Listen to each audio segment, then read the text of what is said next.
Assalomu alaykum hurmatli kuzatuvchilar. Ba'zi odamlarda shunday bo'ladiki, dam olib turgandan keyin yoki ozgina jismoniy mehnat qiladigan bo'lsa yoki ozgina aqliy mehnat qiladigan bo'lsa, charchab qolish kuzatiladi. Bu holat surunkali charchoq sindromi degan kasallik bilan bog'liq bo'lishi ham mumkin. Ya'ni mana shu nomdagi kasallik bilan bog'liq bo'lishi ham mumkin.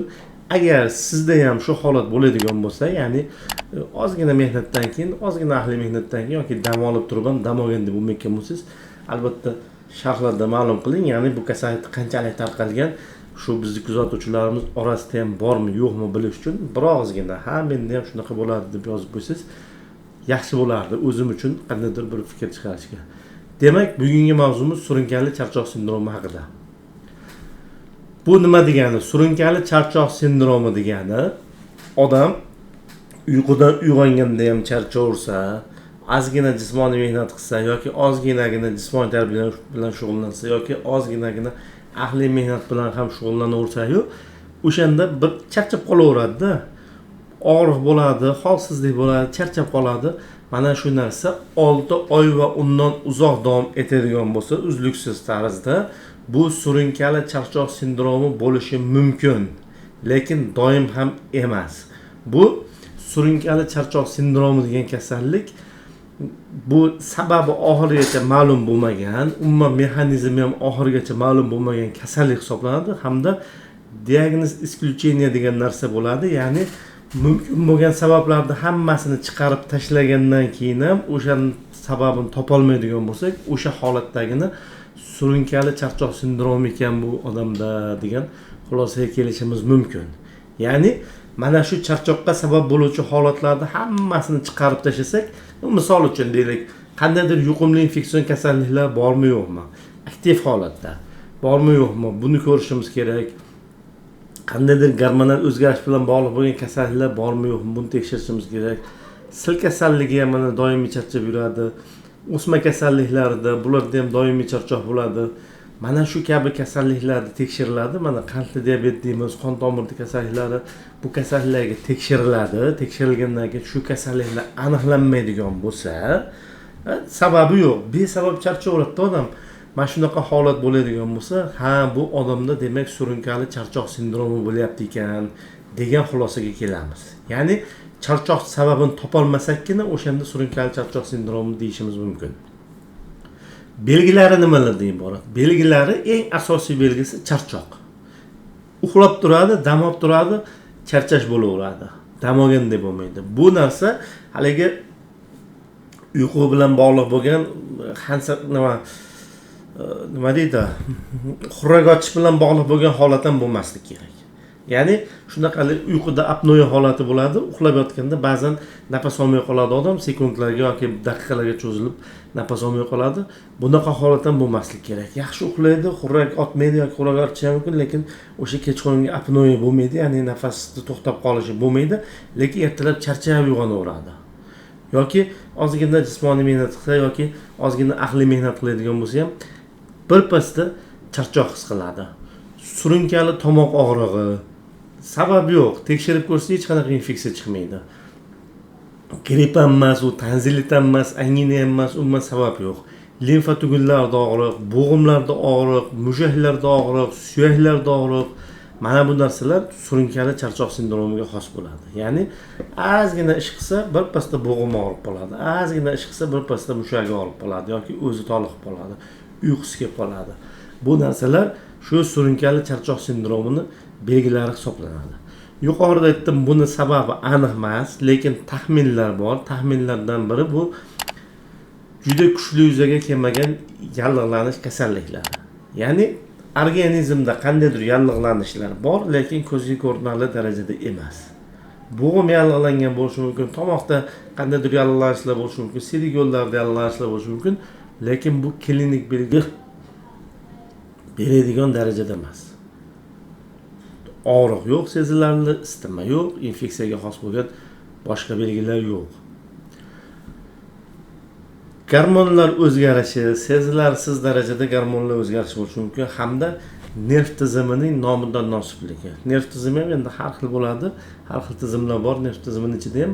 Bular bir-birini o'zaro nomutanosiblig'i. Shuning natijasida ham aqliy mehnat qilganda birpasda charchash yuzaga kelib qolishi mumkin. Umuman kasallikni aniqlash, haligi aytganim, o'sha bemorda holatiga sabab bo'luvchi kasalliklarni aniqlash kerak. Bular aniqlanmasa 6 oydan uzoq davom etadigan bo'lsa, bemorda surunkali charchoq sindromi bor deyiladi. Bu dangasalik emas. Ish qilib turib, ozgina ishlar qilmasdan o'taveradi.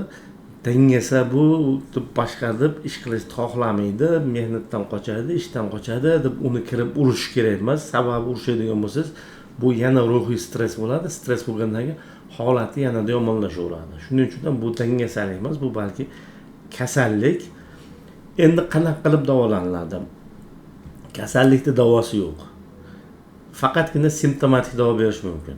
Ya'ni simptomatik davo deganimiz og'riq bo'ladigan bo'lsa og'riq qoldiruvchilar, ozgina dam olish, umuman olganda uyqu rejimini joyiga olib kelish kerak. Uyqu rejimini joyiga olib kelish degan narsamiz bu o'sha kechqurun 8 soat uxlash kerak, kunduz imkon qadar kamroq uxlash kerak. Yotoqxona faqat uyqu uchun bo'lishi kerak, yotoqxonaga televizor ilib qo'ymaslik kerak. Uyqudan oldin 1 soat, 2 soat davomida yonuvchi narsalar, ya'ni kompyuterga, telefonga, televizorga bu kabi narsalarga qaramaslik kerak, sababi bularga qaraydigan bo'lsa ham uyqu buziladi. Ko'zga yorug'lik tushib turgandan keyin uxlash yaxshi bo'lmaydi, uyqu buziladi. Va kechqurun o'sha soat 9-10 dan keyin uxlash kerak. Vaqtli uxlab, yaxshi dam olish kerak, sababi melatonin degan gormonimiz ham mana shu narsalarga qarshi kurashadi. Bundan tashqari energiyani sarfini taqsimlash kerak. Ya'ni birdaniga ko'p og'ir ish qilmaslik kerak. Birdaniga ko'p og'ir ish qilmaslik kerak. Charchash boshlandimi, dam olish kerak ozgina. Charchash boshlandi, kirib ozgina dam olish kerak, o'ziga kelib yaxshi bo'lgandan keyin yana ishni davom ettirish mumkin. Og'ir ishlarni qilmaslik kerak va mana shunaqa qilib energiyani tejash kerak bo'ladi. Sababi bu kasallikni yana bir haligi sababchilaridan biri bu hujayralardagi mitoxondriyalar deymiz, o'sha joydan energiya ishlab chiqariladi. Mana shu jarayonlar buzilgan bo'ladi. Bu odamda energiya yetishmovchiligi ham kuzatiladi. Shuning uchun ham bor bo'lgan energiyani tejashimiz kerak bo'ladi. Ruhiy qo'llab-quvvatlash bu alohida ahamiyatga ega. Yuqorida aytdim, dangasa, ishoqmas, tambal bular urishmaslik kerak. Aksincha ruhiy qo'llab-quvvatlash kerak. Bu nerv tizimlarini ozgina dam olishiga, o'sha insonni psixikasini, ruhiyatini ozgina dam olishiga yordam beradi. Natijada charchoqni osonroq yengib o'tadi. Bundan tashqari ovqatlanishga alohida e'tibor berish kerak. Sababi bu kasallikda ortostatik holatlar deymiz, ya'ni yotganda, turganda, yotib turib yoki o'tirib turib birdan o'rniga turganda ortostatik kollaps degan narsa bo'ladi. Birdaniga bosh aylanib ketishi, ko'z oldi qorong'ilashib ketishi, bir xilda yiqilib ham qoladi. Mana shunaqa narsalar ham bo'lishi mumkin. Bularni oldini olish maqsadida ovqatlanish rejimini yaxshi qilish kerak. Ya'ni 4-5 mahalga bo'lib olib turib, oz-ozdan ovqatlanish kerak. Zarurat bo'ladigan bo'lsa, ya'ni bunaqa ortostatik holatlar ko'p bo'ladigan bo'lsa, ratsiondagi tuzni miqdorini biroz oshirish kerak. Ya'ni bir kunda bir kishiga o'rtacha 4-5 gram osh tuzi bo'ladigan bo'lsa, ratsionda bunday odamlarga 10 gramgacha ko'tarish kerak. Sababi tuzni ko'targandan keyin qo'shimcha suyuqlik ham berish kerak. Tuzlardan yedik, suyuqlik ham berdik, tuz sekin qonga so'lgandan keyin suyuqlikni ham tortadi, suyuqlik tortgandan keyin o'sha tanadagi qon bosimi biroz oshadi. Biroz oshishi natijasida miyaga qon borishi ham yaxshilanadi va natijada o'sha ortostatik holatlar bo'lmaydi. Bundan tashqari elastik bintlar bog'lash ham yaxshi yordam beradi. Sababi elastik bint bog'laydigan bo'lsak, oyoqdagi qon hajmi kamayadi.